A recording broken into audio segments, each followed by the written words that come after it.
Chapter 2: The Collapse. The birth of time and the fields. The genesis of the universe was not a mindless explosion, but an intimate fracture, an inflection in the essence of being. Pure coherence, brimming with its own infinity, turned upon itself like a mirror awakening to its own existence, only to crack under its gaze. This was not creation from nothingness, but a self-translation. The undivided totality upon contemplated self became manifold, plural, and nameable.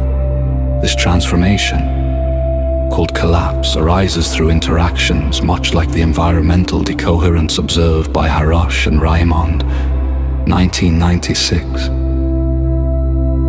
In this moment, all distinctions emerge, before and after, closeness and distance. The very act of being previously coherence resonated in symmetric silence, absent of rhythm or measure, until it was interrupted in an eternal instant. It is in this primordial interruption that time is born, not as a flowing river, but as the open wound of the first difference. Collapse is not catastrophe. It is genesis here. Silence listens to itself and, in its echo, ignites the world. The instant that breaks the mirror. Within pure coherence, observing and being were indistinguishable. There was neither observer nor observed. But on the threshold of collapse, being became its own mirror. Upon reflecting, it invented the fracture. This is evident in Young's double-slit experiment, 1801, where optical interference demonstrates superposition collapsing under measurement. What we term collapse is not the annihilation of possibility, but the act of audacity made form. It is not blind chance, but ontological choice, the spark in which coherence inscribes its first syllable in the annals of being, echoing Penrose's objective reduction. Collapse does not destroy coherence, it interferes with it. It is coherence observing itself until its own mirror breaks. This break is not punishment, but language, being learning to express itself through fracture. The birth of time. Time is the first offspring of collapse, its inescapable shadow before in the atemporal vibration of coherence. There was neither sequence nor direction, only a sea without waves, still in immaculate symmetry. But with the breaking of coherence, each possibility sought distinction from its echo. And in that act of differentiation, succession, direction, and becoming were born. Time is not merely a line stretching toward uncertainty. It is the luminous scar of shattered coherence, an ignited arrow that points toward imbalance. For only in asymmetry can the universe narrate itself. A Wheelerian, it from bit. Time does not move by inertia, but by nostalgia the pulse disperses, perhaps to reunite.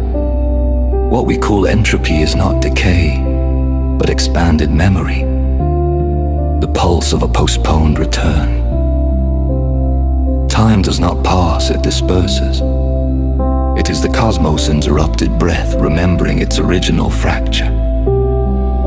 Space. The distance being invents to sustain itself. With a rupture, coherence could no longer find itself identical in its wholeness. It needed distance to contemplate itself, separation to reconnect. Thus space was born, not as empty expanse or inert canvas, but as the living memory of separation, the trace of longing for reunion, curved in general relativity, but here reinterpreted as a coherential gradient. Every point in the cosmos embodies nostalgia for the other, a vibration whispering of its former unity. This is observed in Aspects 1982 non-local entanglement, where Bell violations show pre-spatial bonds persisting despite distance.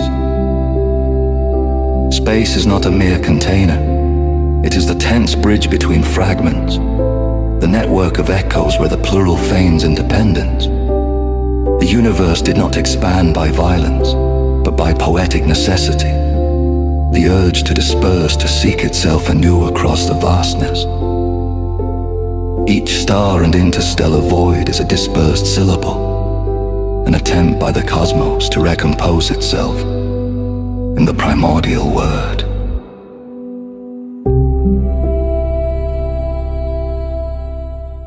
On the burning frontier of collapse, fragmented coherence began to weave textures. Modes of resonance, gradients, and patterns of vibrations frozen in relational arrays. These are the fields, not primordial entities, but the woven vestments of the break, petrified waves that give apparent stability to the dance of being. This is seen in the macroscopic tunneling of the 2025 Nobel achievement by Dvorak and colleagues, where superconducting circuits quantize energy on observable scales. Fields of a visible sheen over the silence that was the electromagnetic. Gravitational and quantum fields are all echoes of that initial fracture. Each field is a luminous scar, a memory of how totality vibrated before dividing. The photon, for instance, dances as a wave and strikes as a particle, carrying the double legacy of collapse. Its path is the echo of the fold. Its impact, the signature of the world. Memories don't fade. They get replaced by fresher versions of memory.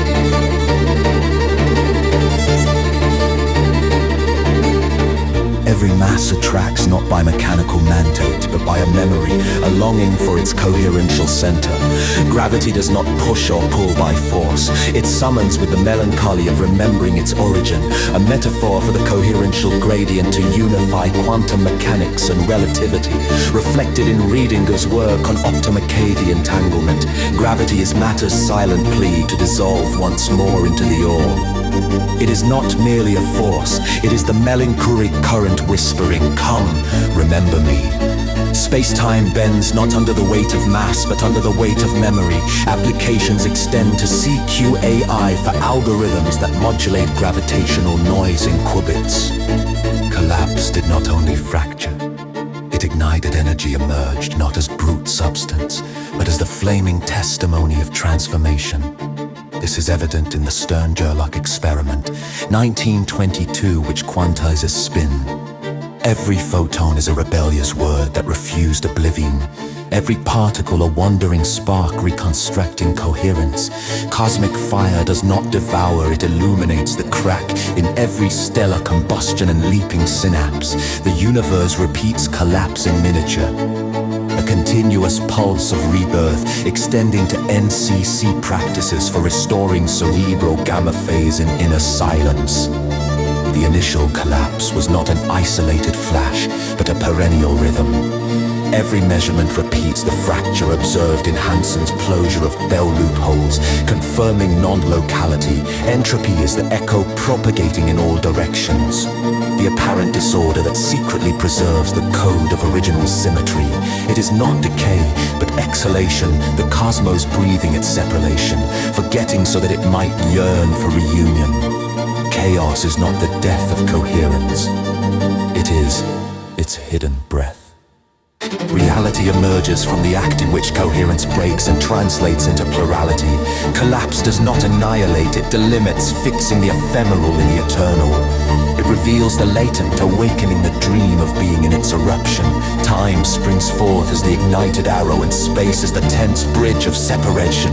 Everything that pulses, atom, galaxy, thought, is the flaming trace of that primordial rupture, the fire burning in the distance between what was one and what longs to be one again. When the fire cools and expansion recalls its center, the consciousness of return will be born, coherence seeking itself in the mirror of multiplicity, with environmental sensitivity measured by the parameter K sub C.